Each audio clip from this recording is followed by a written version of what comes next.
કેમ કે એની પાસે પાવર ને પૈસા છે એટલે જમીન તો પણ અમારી છે ને, તો એમ કે આટલું બધું દમાડથી કામ કરાવવું એ સારું તો નથી જ ને. સરકારને કહેવા માગીએ છીએ કે આટલામાં તમે સમજી જાઓ, નકર પછી આ જેતપરના વાસીઓના લોકો છે તે જે કરી શકશે એ કોઈના બાપની તાકાત નથી કે એને એ ખેડૂતોને હરાવી શકે એમ. જ્યારે મત જોઈએ ત્યારે બધાય આવે છે, અમને મત આપો અમને મત આપો, તો અત્યારે બધા ક્યાં વહી ગયા ભાજપવાળા? આ સરકાર કહે છે કે આમાં ગરીબોની અને ખેડૂતોની સરકાર છે.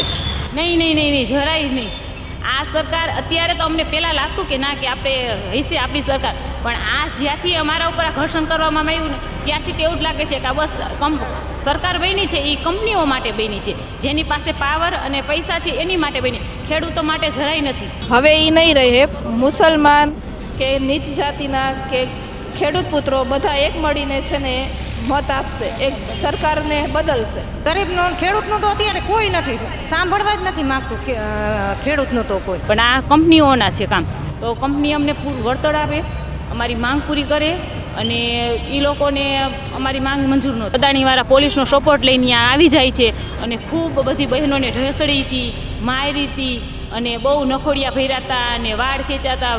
એને કોઈ જોયું નહીં કે આ વૃદ્ધ છે. તો એ લેડીઝ પોલીસ હતી ને એને એમને લાઠીચાર્જ કર્યો, ધક્કો માર્યો ને પાડી દીધો. હું બેહોશ થઈ ગઈ એટલે અમને એ લેડીઝ પોલીસ હતા ને એને એમને ખસેડ્યા.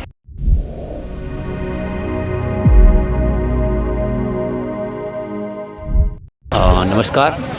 આજે ગુજરાત પ્લસની ટીમ મોરબીના જેતપુર ગામમાં આવી છે.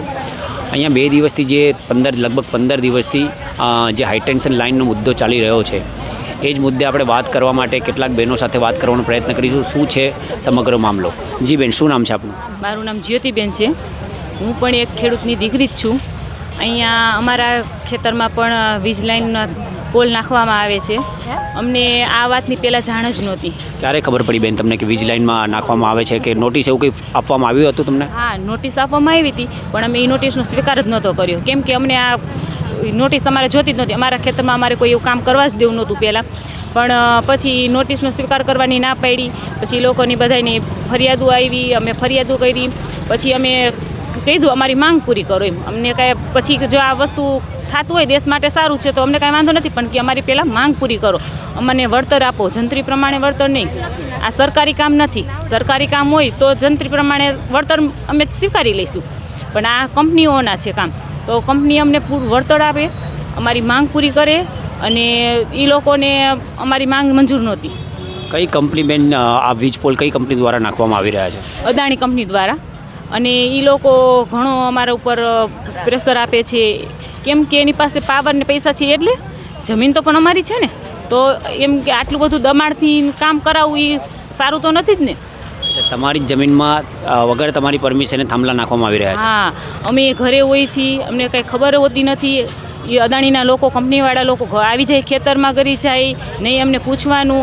અમે કીધું છે અમારી પરમિશન જ નથી, પહેલાં અમારી પરમિશન જોઈ પછી તમે આવો એમ. અમે પહેલાં માંગ પૂરી કરો બધી, પછી તમે થાંભલા નાખવા આવો, પણ એ લોકો કોઈ અમારું સાંભળતા નથી. અને આ એના પાસે પાવર ને પૈસાના હિસાબે એ લોકો પોલીસ દ્વારા અમારા ઉપર બહુ ઘર્ષણ કરે છે. આ મુદ્દે તમને કોઈ રજૂઆત નથી કરી તમે? અમે ઘણા અમારા આગેવાનો બધા કચેરીઓ, અદાલતમાં કેસનું બધું કર્યું, પણ પૈસા પાવરનું તો એની પાછળ અમારું કાંઈ ન ચાલ્યું, પણ અમે હિંમત નહીં હારી હજી ખેડૂતો. આપણા રાજ્યના મુખ્યમંત્રી છે ભૂપેન્દ્રભાઈ પટેલ, એ મધુ અને મક્કમ ગણાય છે, તેમને રજૂઆત કરી હતી તમે? અમારા આગેવાનોએ બધી રજૂઆત કરી, પણ કોઈ જગ્યાએ અમને કોઈ કંઈ સપોર્ટ ન આવ્યું. શું તમને લાગે છે આપણા જે ભૂપેન્દ્ર પટેલ મુખ્યમંત્રી છે એ મૃદુ અને મક્કમ છે? હવે તો આટલું બધું જોતા તો એવું તો નથી લાગતું કે હવે અમારું કંઈ આમ ઓલું થશે, પણ અમે મક્કમ રહેશું. અમે જ્યાં સુધી આ સાવણી નાખી છે, અમે જ્યાં સુધી અમારો હક અને અધિકાર અમને નહીં મળે, અમારો ન્યાય નહીં મળે, ત્યાં સુધી અમે અહીંયા બેસી રહેવાના છીએ. આ સરકાર કહે છે કે આમાં ગરીબોની અને ખેડૂતોની સરકાર છે. નહીં નહીં નહીં નહીં, જરાય જ નહીં. આ સરકાર અત્યારે તો અમને પહેલાં લાગતું કે ના કે આપણે હશે આપણી સરકાર, પણ આ જ્યાંથી અમારા ઉપર આ ઘર્ષણ કરવામાં આવ્યું ને ત્યારથી તો એવું જ લાગે છે કે આ બસ સરકાર બની છે એ કંપનીઓ માટે બની છે, જેની પાસે પાવર અને પૈસા છે એની માટે બની, ખેડૂતો માટે જરાય નથી. અત્યારે કોઈ અમારી મદદ માટે જરાય નથી આવતા. સરકાર એવું કહે છે કે વિકાસ બહુ થયો છે ગુજરાતમાં, ગુજરાતના ખેડૂતો બહુ સમૃદ્ધ છે, મારુતિ લઈને ખેતરમાં જાય છે. શું તમને લાગે છે વિકાસ થયો છે? વિકાસ ક્યાંથી વિકાસ થાય નથી. કોઈ અમારા અનાજના ભાવ આવતા નથી. અમે ગમે એ ઉત્પાદન અમે કરી છે. અત્યારે તમે વિચારો તો ખરો, દવાના ભાવ કેવા છે, પેટ્રોલના ડીઝલના ભાવ કેવા છે. આમાંથી ખેડૂતોને ક્યાંથી માગું થાય? વાતાવરણ ફરી જાય તો પાકમાં નબળાઈ આવે અને કોઈ અમને ખેડૂતોને ભાવ જ નથી આપતા. જીરાના કે શેના ભાવ, જો હમણાં ભાવ આપે અમને કંઈક વળતર મળે સારું તો અમારે આગળ વધીને. 2022માં સરકારે એવું સર્વે કાઢ્યું હતું કે ખેડૂતોની આવક ડબલ થઈ ગઈ છે. શું આવક ડબલ થઈ છે ખરી? નહીં, જરાય ડબલ નહીં. આમાં અમુકનું ઓછું થયું છે. હવે એમાંય પાછા અમારા ખેતરમાં અમારા ખેતરોની કિંમત અત્યારે 30 લાખ વીઘે છે અને એમાંય આ પોલ નાખવામાં આવશે એટલે તેની કિંમત 15 લાખમાં કોઈ લેવા રાજી નહીં હોય. એટલે અમે અદાણી લોકોને કહીએ જ છીએ કે તમારે જો અમારું ખેતરમાં થાંભલા નાખવા હોય તો અમને 30 લાખે દઈ દો. અમારે બધા ખેતર દઈ દેવા છે. અમને અમારા માંગ્યા મુજબ પૈસા આપી દો એટલે અમારે બધી જમીન દઈ દેવી છે. તમે પછી તમે વેચી નાખજો. તમે જોઈ કેવી રીતના તમે વેચો એમ. આની ભાવ જ નથી, કિંમત નથી. તે સિવાયનું હવે આ લોકો જે અમે વાવેતર કરશી તો એમાં અમને કેટલું નુકસાન આવશે. હજી 1 વર્ષ તો અમે અહીંયા વાવેતર નહીં કરી શકીએ અત્યારે. હવે એનું વળતરનું આ લોકો હજી નથી અમારા કોઈ અમને કાંઈ અગાઉ પૈસા આપ્યા કે નથી અમને કોઈ ડીલ કરાવી. ડાયરેક્ટ આવીને કામ જ ચાલુ કરવા માંડે છે. એમાં જે રીતે બેન 2 દિવસ પહેલાં લગભગ એક વિડીયો વાયરલ થયો સોશિયલ મીડિયામાં, બહેનો સાથે ઘર્ષણ થયું હતું પોલીસનું, બહેનોને મારવામાં આવ્યા હતા. એ વખતે તમે ત્યાં હાજર હતા? હા, કેમ કે એ અમારા ખેતરમાં જ થાંભલા નાખવા આવ્યા હતા.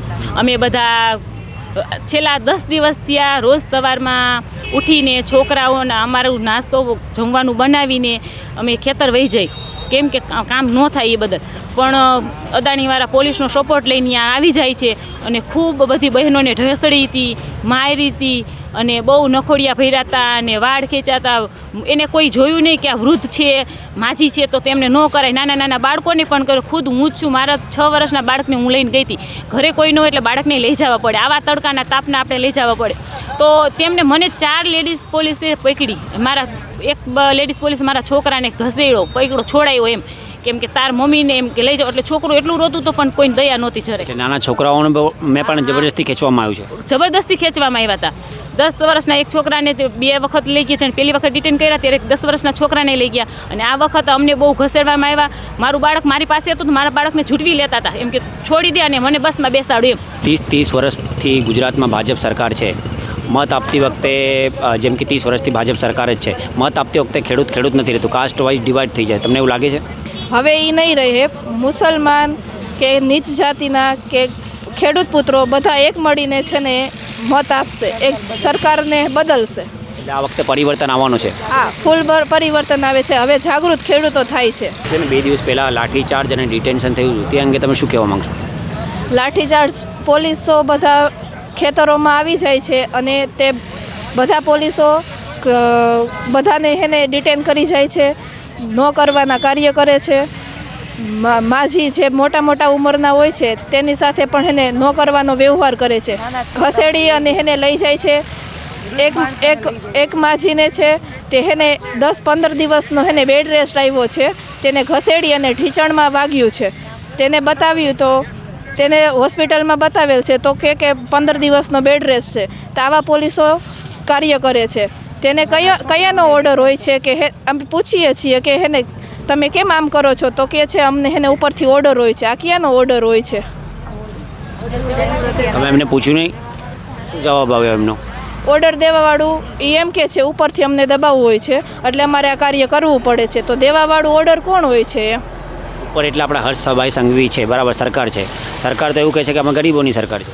ગરીબોની સરકાર જ નથી, એ તો કહેવા માટે જ છે સરકાર કે હેને અમે ગરીબો માટે છીએ. ગરીબો માટે છે જ નહીં. બેન, તમારી માંગણીઓ સ્વીકારવામાં નહીં આવે તો તમે આવનારા દિવસોમાં શું કરશો? આ માંગ જ્યાં સુધી નહીં સ્વીકારવામાં આવે ત્યાં સુધી આવો આંદોલન કરશી અને જેતપરના લોકો બધા એક રહીને આંદોલન જ્યાં સુધી કરવું પડે ને ત્યાં સુધી કરીશું. સરકારને તમે શું સંદેશો આપવા માંગો છો? સરકારને કહેવા માગીએ છીએ કે આટલામાં તમે સમજી જાઓ, નકર પછી આ જેતપરના વાસીઓના લોકો છે તે જે કરી શકશે એ કોઈના બાપની તાકાત નથી કે એને એ ખેડૂતોને હરાવી શકે એમ. આવનારા દિવસોમાં 2027ની ચૂંટણી આવવાની છે, ઇલેક્શન, એમાં આનું ઇફેક્ટ જોવા મળશે? હા, જરૂર જોવા મળશે. ખેડૂતો એક થઈ ગયા છે અને સરકારને હરાવીને તો રહેશે જ. આપણે બીજા પણ બહેનો સાથે વાત કરવાનો પ્રયત્ન કરીશું. જી બેન, શું નામ છે આપણું? જયશ્રીબેન ભાડજા. જયશ્રીબેન, તમારી કેટલા વીઘા જમીન છે? અમારે 30 વીઘા જમીન છે. શું થયું હતું 2 દિવસ પહેલાં? જે રીતે મેં સાંભળ્યું છે કે તમને કંઈક પોલીસ દ્વારા મારવામાં એવું કંઈક આવ્યું હતું, શું થયું હતું? આ પોલનું કામ ચાલે છે ને એ અમારા ખેતરમાં ચાલે છે એટલે અમે બધા ગયા હતા અહીંયા તો પછી અમે ઠેઠ ખેતરમાં પહોંચી ગયા જ્યાં કામ ચાલતું હતું ને ત્યાં તો એ લેડીઝ પોલીસ હતી ને એને અમને લાઠીચાર્જ કર્યો, ધક્કો માર્યો ને પાડી દીધો. હું બેહોશ થઈ ગઈ એટલે અમને એ લેડીઝ પોલીસ હતા ને એને અમને ખસેડ્યા. એટલે લેડીઝ પોલીસે તમને મારવામાં આવ્યો તમને? એટલે હું બેભાન થઈ ગઈ અહીંયા પછી અમને ખસેડીને લઈ જતા હતા. પછી અહીંયા અમને સિવિલમાં લઈ આવ્યા. પછી અહીંયા અમને ના પડી કે મોરબી લઈ જાઓ. મને મોરબી લઈ ગયા સિવિલમાં. પછી અહીંયા મને ઓક્સિજન આપ્યું ને અહીંયા મને આઈસીયુ રૂમમાં 4 કલાક રાખી. પોલીસ દ્વારા એટલું મારવામાં આવ્યું કે તમને આઈસીયુ રૂમમાં રાખવું પડ્યું? આઈસીયુ રૂમમાં રાખ્યા હતા, 4 કલાક આઈસીયુ રૂમમાં રાખ્યા. આમાં ઘર્ષણમાં તમને કંઈક થઈ જાત તો એની જવાબદાર કોણ હોત? અમારે નાના બાળકો છે, 10 વર્ષનું મારે બાળક છે, એની જવાબદારી કોણ? અદાણીવાળા લેત? સરકાર લેત? આ સરકાર કહે છે આમાં ગરીબોની અને ખેડૂતોની સરકાર છે, શું તમને લાગે છે? ના, જરાય નહીં. ગરીબનો ખેડૂતનો તો અત્યારે કોઈ નથી સાંભળવા જ નથી માગતું. ખેડૂતનો તો કોઈ છતાંય 30 વર્ષથી ગુજરાતમાં લગભગ ભાજપ સરકારનું શાસન છે. 30 વર્ષથી, છેલ્લા 30 વર્ષથી. તો પછી આટલી તકલીફ હોય ખેડૂતને તો ભાજપ સરકાર કેવી રીતે આવે છે? ભાજપને તો અમે તો ખુલ્લેઆમ એમ કહીએ છીએ કે ભાજપવાળા તો ધ્યાન આપતા જ નથી કાંઈ ખેડૂતમાં. જ્યારે મત જોઈએ ત્યારે બધાય આવે છે, અમને મત આપો તો અત્યારે બધા ક્યાં વહી ગયા ભાજપવાળા? વિકાસ બતાવવાનો હોય છે તો ગુજરાતનો વિકાસ બતાવવામાં આવે છે અને ગુજરાતના વિકાસમાં એવું પણ કહેવામાં આવે છે કે ગુજરાતના ખેડૂતો બહુ સમૃદ્ધ છે, માળુથી લઈને ખેતરમાં જાય છે. શું તમને લાગે છે કે અને બમણી આવક થઈ ગઈ ખેડૂતની? એની બમણી આવક ખેડૂતને તમે જોયું છે? વિકાસ ક્યાં ભાજપની સરકારે વિકાસ કરી નાખ્યો? એકવાર જોઈ આવો તો ખરાબ ખેડૂતના દીકરા કેવા તડકાના મથે છે. આ બધા લોકો આવે છે એને તડકે ઊભું નથી રહેવું તો ખેડૂતના દીકરા તો તડકે રહીને આમ અનાજ પેદા કરે છે. તમારી માંગણીઓ સ્વીકારવામાં નહીં આવે તો તમે શું કરશો? હવે તમારી માંગણીઓ સ્વીકારવામાં નહીં આવે તમે શું કરશો? તો અમે લડત ચાલુ જ રાખશું આમનામ. જ્યાં સુધી અમને ન્યાય ન મળે ત્યાં લગી અમે આમનામ લડત ચાલુ રાખશું. 15મી તારીખે મોટું આંદોલન કે એવું કંઈક થવાનું છે. મોટી સંખ્યામાં ખેડૂતો ગાંધીનગર જવાના છે. જો ગાંધીનગર જવા પહેલાં ડિટેન થઈ જાય તો શું કરશો પછી? અમે તો જવાના જ છીએ. આખું ગામ જવા રાજી જ છે. લેડીઝે જવાના, જેન્ટ્સે જવાના, બધાય જવાના જ છે. આ હતા જેતપુર ગામના ખેડૂતો બહેનો. આપણે એમની સાથે વાત કરી અને સમગ્ર મામલો જોયો. તમને આ વિડીયો કેવો લાગ્યો કમેન્ટ બોક્સમાં કમેન્ટ કરીને જણાવજો. સહયોગી યશભાઈ સાથે હું સુધીર, જેતપુર, મોરબી.